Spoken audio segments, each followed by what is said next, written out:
Hello viewers, সবাই কেমন আছেন?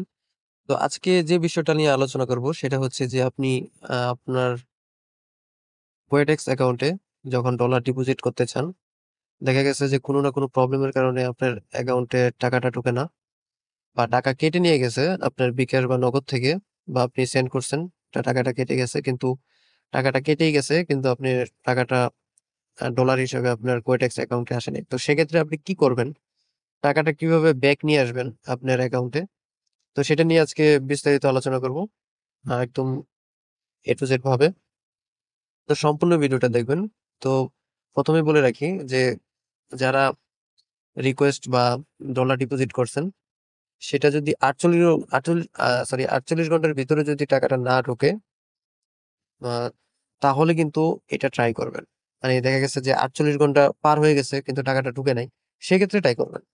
বা ৪৮ ঘন্টার আগে কেউ ট্রাই করবেন না। কারণ ৪৮ ঘন্টার অনেক সময় দেখা গেছে একটু লেট হয় কিন্তু ঢুকে যায়। কিন্তু দেখা গেছে যে যদি ৪৮ ঘন্টার পরেও যদি না ঢোকে সেক্ষেত্রে কিন্তু আপনাকে এখানে কাজটা করতে হবে। তো আশা করি সবাই বুঝতে পারছেন। তো এবার আমরা ভিডিওতে চলে যাই যে তাহলে আপনি কি করবেন?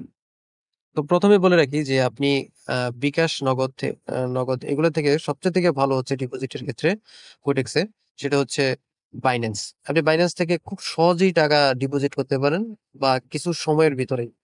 তো আপনি তাহলে মানে কিসের জন্য নগদ বা বিকাশ ব্যবহার করতে যাবেন? Binance দিয়ে ডিপোজিট করবেন খুব ইজিলি খুব সিম্পল ভাবে একদম কোনো ঝামেলা ছাড়াই। এটাও খুব তাড়াতাড়ি আপনার ডিপোজিটটা হবে।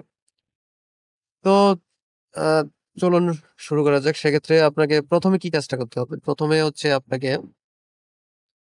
অ্যা আমরা নিচে যে ৪ টা আ অপশন দেখতে পাচ্ছি, এই ৪ টা অপশনের মধ্যে দেখেন যে আ কোয়েশ্চেন নামে একটা অপশন আছে কর্নারে। এই কোয়েশ্চেন এ আমরা ক্লিক করে দিব। কোয়েশ্চেন এ ক্লিক করার পর আপনি এখানে দেখতে পাচ্ছেন যে আমি অনেকগুলো সলভ করেছি। তো এখানে আমরা উপরে মাই রিকোয়েস্ট এ ক্লিক করে ক্রিয়েট রিকোয়েস্ট এ ক্লিক করব।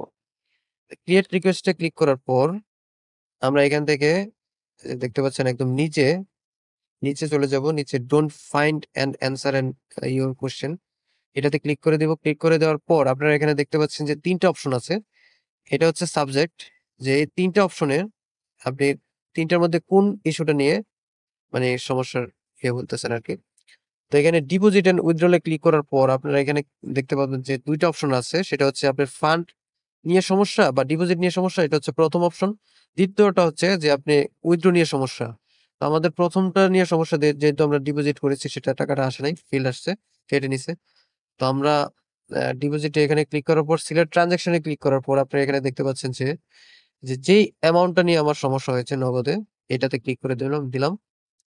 ক্লিক করে দেওয়ার পর এখানে আমাকে আ ইয়েস এন্ড নো আসছে। এখানে ইয়েস এ ক্লিক করার পর এখানে দেখতে পাচ্ছেন যে আপনি যখন টাকা ডিপোজিট করছেন, তখন টাকা সেন্ড করার পর এখানে আ বিস্তারিত ট্রান্সেকশন আইডি, টাইম, ডেট এবং অ্যামাউন্ট কত টাকা সেন্ড করছিলেন এবং যে এজেন্ট নাম্বারটা উনারা দিয়েছিল, যে এজেন্ট নাম্বারে আপনি টাকাটা দিছেন, সেই নাম্বারটা এখানে দিতে হবে। ট্রান্সেকশন আইডি নাম্বারটা দিতে হবে বা ট্রান্সেকশন এর একটা স্ক্রিনশট কিন্তু আপনি এখানে উপরে যে আ ঘরটা রয়েছে সেখানে কিন্তু আপনাকে দিতে হবে এবং আপনাকে লিখে দিতে হবে যে আপনার ওয়ালেট নাম্বারটাও কিন্তু এখানে অ্যাডজাস্ট করে দিতে হবে।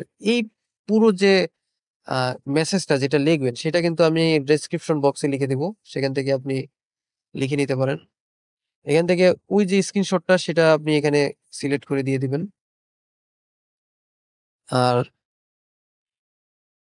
ঠিক আছে? এবং কনফার্ম ক্লিকে ক্লিক করে দিবেন। রিকোয়েস্ট এ ক্লিক করে দিবেন। এই যে দেখেন আমি কিন্তু টাকা ব্যাক আনছি। তো কিভাবে আনলাম যে আমাকে কিন্তু মেইল করা হইছে সেটাই আপনাকে দেখাচ্ছি। তো এই যে দেখেন, এই যে সেম মেসেজটা এভাবে লিখতে হবে। তো সবারটা তো আর সেম হবে না। মানে ট্রান্সেকশন নাম্বার কিভাবে লিখতে হবে সেটা আমি মানে সেটা চাইলে আপনি লিখে নিতে পারেন। ভিডিওটা পজ করে এটা লিখে নিতে পারেন। ডিপোজিট নাম্বার-টাম্বার। কিন্তু আ আমি যেটা লেখলাম ওইটাই যে আপনি দিয়ে দিবেন সেটা কিন্তু না। সেটা আবার ভুল করবেন না। আপনার ট্রান্সেকশন আইডি এবং আপনার টাইম, আপনার সবকিছু এটা ফর্মটা লিখে সেই মেসেজটা দিবেন। এই যে দেখেন আমার সাপোর্ট আমি যখন পেস্ট করার পরে, রিকোয়েস্ট করার পরে উনারা কিন্তু টাকাটা রিটার্ন ব্যাক করে দিছে। সেটা আমাকে মেইলও করা হয়েছে। তো এখানে দেখতে পাচ্ছেন যে our will see yourself that payment has been successfully credited. আমার অ্যাকাউন্টে কিন্তু আমার নগদ অ্যাকাউন্টে কিন্তু রিটার্ন ব্যাক করা হয়েছে। তো ভিডিওটা কেমন লাগলো কমেন্ট করে জানাতে পারেন। আর আপনার প্রবলেমের কথা আমাদের সাথে শেয়ার করুন এবং কমেন্ট করে জানাতে পারেন বা চাইলে আমাকে মেসেজ করতে পারেন এনিথিং। তো ভিডিওটি কেমন লাগলো কমেন্ট করে জানাবেন। ধন্যবাদ সবাইকে। ধন্যবাদ। সবাই ভালো থাকবেন।